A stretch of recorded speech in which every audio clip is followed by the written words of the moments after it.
Province, Ang tala kay sir? 51. Ha? 51. 51? Yes. Ikaw? Ilan ang anak niyo? Wala.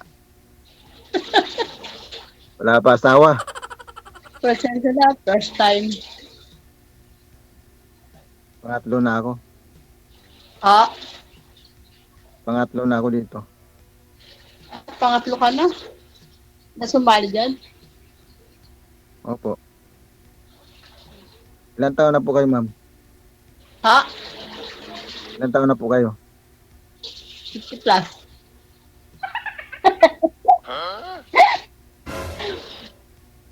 Hindi nga.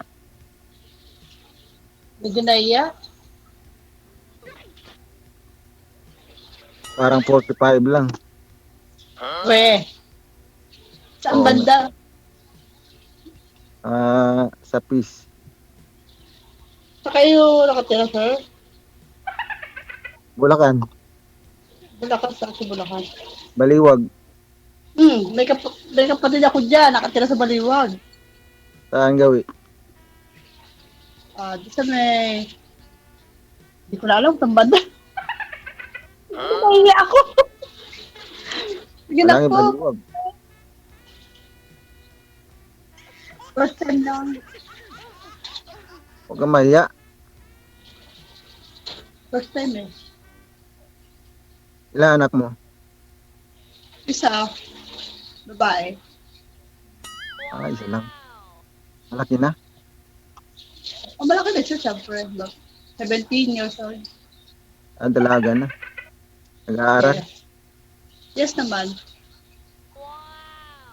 Okay. Ito ba? Single talaga? Single talaga. Wala pa. Wala pang karanasan. Oo nga.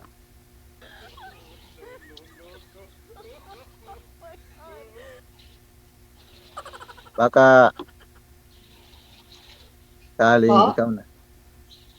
Baka sakaling ikaw na. Talaga? Oo. Malay natin. Magkalapit lang tayo. Saan ka sa ano? Saan ka sa Manila? Secret?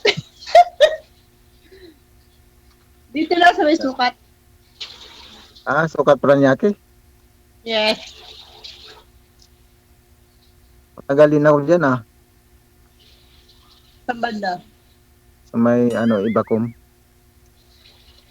Tiga rito ako, malapit ako sa Ibacom. Tagalin ako nakatira dyan. Sa taga mo dito, di ka nakapag-asawa. Wala eh. Hindi pa pinalad. Sige na, Baka sir. ikaw na.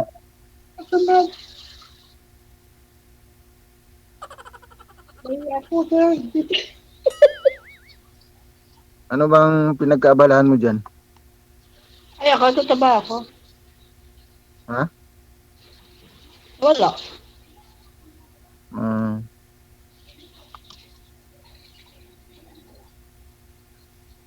Ikaw, sir, ano trabaho mo? nagtitinda sa palengke. Palengke? Ano titinda mo? Palengke. Mga prutas.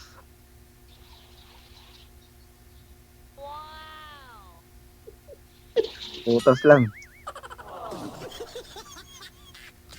Halo-halo. May banana.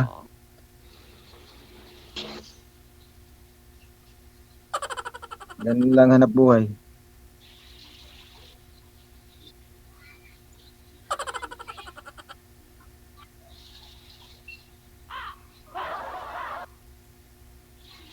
Madilim ba ako? Sobrang dilim, sir. Hindi ka talaga makahanap niyan mamaya ng makakadate sa Valentine's. Ilipat kaya ako. Kayo po, importante maliwanag po kayo, sir. Ma'am, huwag po kayo magtago, ma'am. Dapat po buo loob ninyo pag sumali po kayo dito, di ba? Lagi ko naman ina-explain, sinasabi sa live, na dapat pag sumali po kayo dito, iwas basher, hindi kayo mababash, sumunod po kayo ng protocol natin. Dapat open-minded lang. Eh, dito ka na nga eh. Ba't nakarating ka po dito? Dami mong screening pinagdaanan. Kinausap ka na ni manager. Nahiya ka pa. Wala kang makakadate niyan sa Valentine's, ma'am. Wala na. Andyan lang, nakikinig sa sir. Di ko alam kung Ayaw nahiya. yata eh. Di ko alam kung nahiya o kinikilig sa'yo. Uy, nas Baka, Sabihin baka kinikilig kayo na wala. oo, kasi siyempre wala kang karanasan. Sino ba namang babae hindi kiligin, sir? Diba? Kita ko din siguro babae, tapos ikaw nakakausap ko na wala pang karanasan. Ay, excited. Oo nga. Pakita ka naman, ma'am. Ganda mo yan, ayaw magpakita.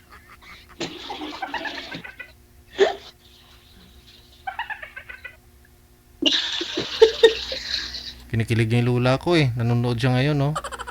90 years old, oh. Napanood niya wala kang karanasan, sir, oh. Sabi niya, mind ka na daw niya, sir. Payag ka? Wala pa nga dito eh. Lula Malia! Oh, happy birthday. Kaka-birthday niya lang kasi nung isang araw. Oh, dyan. Oh. Wala na.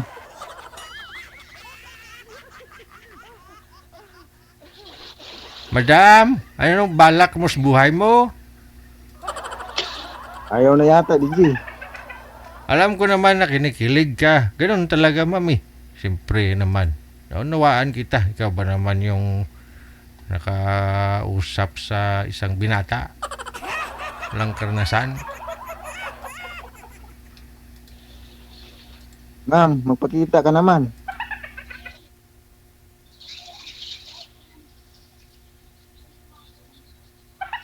Wala na. Ayaw na, DJ. Baka umihi. Naihi ba?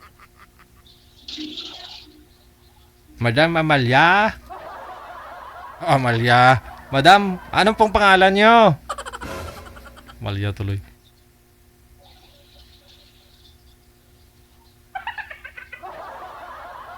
Wala na.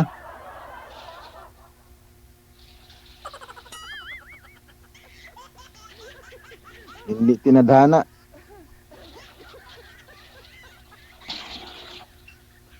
Yung una kanina, sir. Umalis din, oh.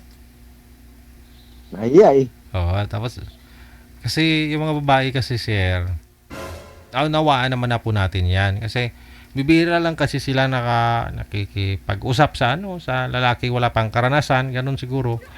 Oo. Kaya baka sabihin nila tuturuan ka pa. Sabihin mo naman, sir, may experience ka. Huwag mong sabihin walang karanasan. Hindi Kasi- naman pwedeng tuturuan eh.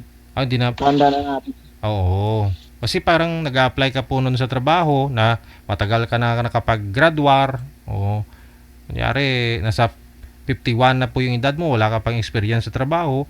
Medyo mahirap talaga pumasok dun sa trabaho, sir, pagka ganun, sabihin mo. 51 ka na, wala kang karanasan. Oo. Kasi mahirap na turuan yung medyo may edad, sir. Kaysa naman dun sa bata, kusa. Minsan sumusunod eh. Oh. Ma'am, may karanasan naman na daw si sir kahit papaano, di mo naturuan. Hindi na ako dapat turuan, DJ. Oo. Magaling pa to sa may karanasan. Ayun naman po pala, ma'am.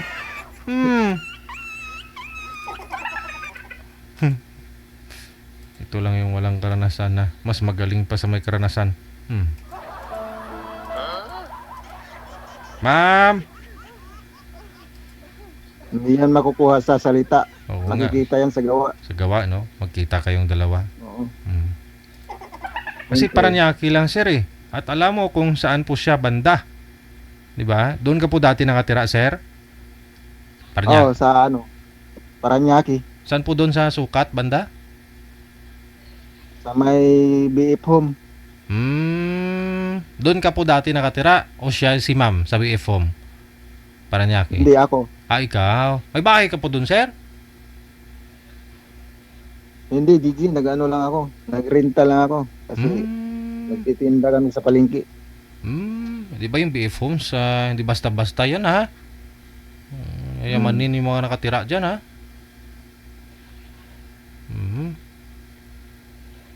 Exclusive, eh. Hindi ko nga alam kung saan siya sa sukat eh. Hindi naman sinabi kung saan siya sa sukat. Oh, para masukat mo sana, no?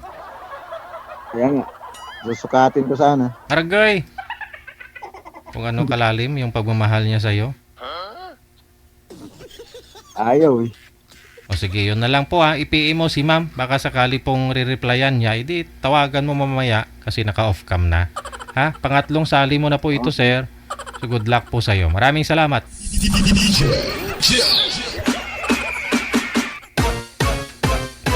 Pag sumali kayo dito, ha? Tibay ng loob, ha?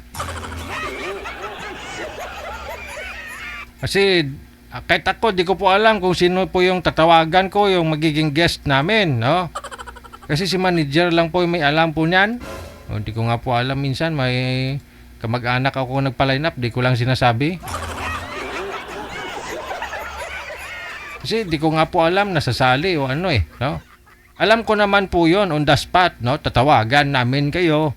Expect ka na ganito, ganyan yung makakausap mo, pero iba yung dumating ba? Oh. Minsan, humihingi ka lang na ganito, ordinaryo, hindi gwapo, pero binigay namin, gwapo. Oh.